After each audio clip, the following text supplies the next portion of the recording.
Now, let everyone in the listening audience grab their picture, a pencil, and a piece of paper. Listen and learn the true meaning of the Old and New Testament of the Bible, the Psalms of David, the Lost Book, and the Holy Quran. There are no more secrets. All false things will perish. So come and learn the undisputable teachings of the only man that has the answer to the problems of a troubled world, Sayyid al-Imam Isa al-Hadi al-Mahdi.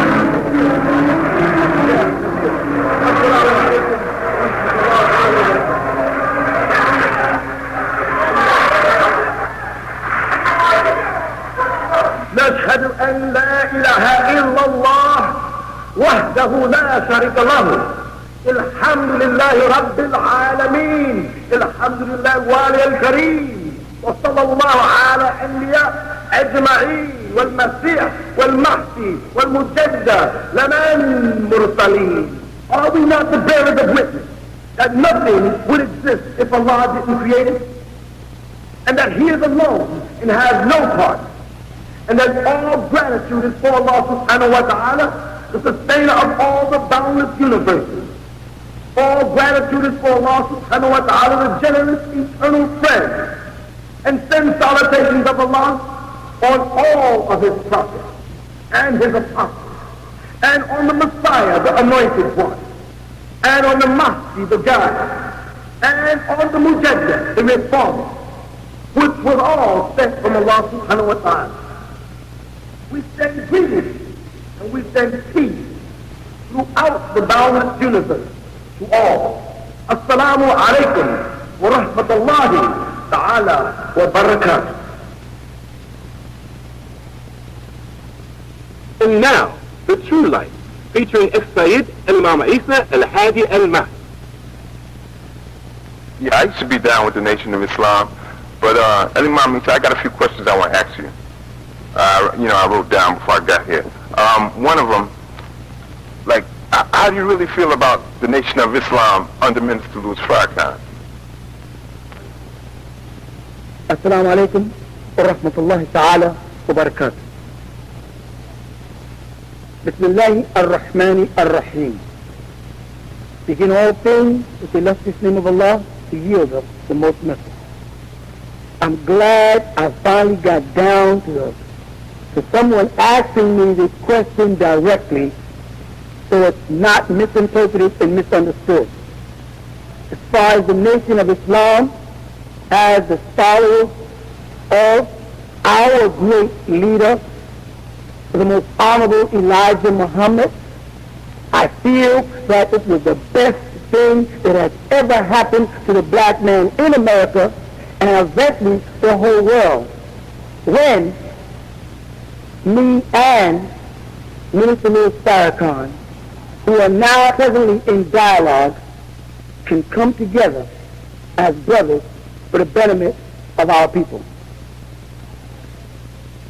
I feel that the work that Honorable Elijah Muhammad did, may Allah be very pleased with him, over all of these years, was for one purpose and one purpose only, and that was the upliftment of a dormant yet great nation of people, whom he referred to as the tribe of Shabazz, the lost but now found.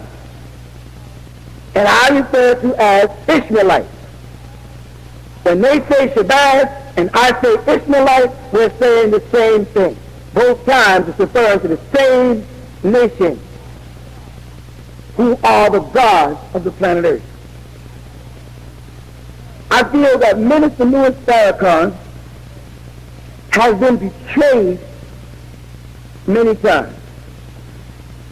What do you mean when you say Minister Louis Farrakhan is being betrayed? For instance, I remember a tape when Minister Louis Farrakhan came back from Mecca from Hajj, and he was very happy that he encountered a young American Muslim who was a student of Arabic of it. And he opened his arms. Remember the size of the Nation of Islam and the position of Minister Louis Farrakhan as opposed to some everyday run-of-the-mill typical American Sunni Muslim. The Minister Louis Farrakhan opened his arms to this young man while in Mecca, and the young man opened his arms to Minister Louis Farrakhan only to get back to America and get brainwashed by Negroes who are servants of so-called pale Arabs, and then the same brother turn around and badmouth the Minister Louis Farrakhan. I think these things are dangerous. And I think that is a form of betrayal of your own people, the same way that Judas betrayed Jesus. If you really feel this way about the brother Minister Louis Farrakhan, how come you and him never get together? Well, actually, me and Minister Louis Farrakhan are in dialogue, and we are coming together. And we're going to come together on the things that we can agree on, and we're not even going to look for each other's faults or shortcomings. But as mortals, we both can have them. We're not going to give the so-called pale Arabs, which I call them, and which my beloved brother refers to as the scholars, the benefit of seeing two great black leaders verse each other and thus pull out of history two more faces. Meaning, if I don't teach my children to respect the picture of the Honorable Elijah Muhammad, and the Minister Louis Farrakhan doesn't teach his followers to recognize Imam Isa al-Hadi and Imam Muhammad Ahmed al-Mahdi of the Sudan, what happens is 4 more black men disappear out of history while the white man is continuing to stamp Abraham Lincoln, George Washington, and all the rest of his followers in our kids' minds in textbooks in the form of his education system. I'm saying that presently the Nation of Islam and the Ansar Allah community, like the Honorable Elijah Muhammad that stood on the front of Muhammad's seat, when he showed brothers in bow ties on one side and brothers in white robes on the other side shaking hands, that me and the Minister Louis Farrakhan are starting to shake hands. And we are together going to up to raise the nation that the man we both love and respect, the Honorable Elijah Muhammad, was trying to do. They're out seeking for a leader for the black man in America, and the Honorable Elijah Muhammad was that leader. They just don't want to recognize him because white Arabs won't let them. And let me tell you what I feel about these pale Arabs. Like Minister Louis Farrakhan, I heard him in a speech, he's not concerned with white Arabs or scholars telling us who our leaders are, what we should educate our children with, how we should educate our children, when we should educate. 40 years ago, or way back in 1930, when the Nation of Islam was being born, pale Arabs were still living in the desert bush and were ignorant of their own teachings, while teachings about the original black man, being the Asiatic black man, maker, owner, and creamer of the earth, was being taught the Lord's sound in America. Now, if I sound like I'm in the Nation of Islam, I was never a follower as a student enrolled in the Nation of Islam, like many Sunni Muslims fabricate. But I would be honored to follow a man as great as the Honorable Elijah Muhammad, after having traveled the Muslim world extensively and see how Muslims in Egypt, Sudan, and all the other parts of the world can't unite blacks in their own countries. Right in Sudan, there's many different black tribes, and the only one that could unite them was Muhammad Ahmed al-Mahdi alayhi salam.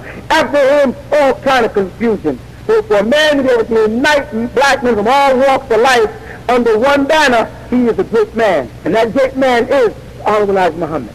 And if Minister Louis Farrakhan is walking in the footsteps of the Honorable Elijah Muhammad, then I am going to respect him.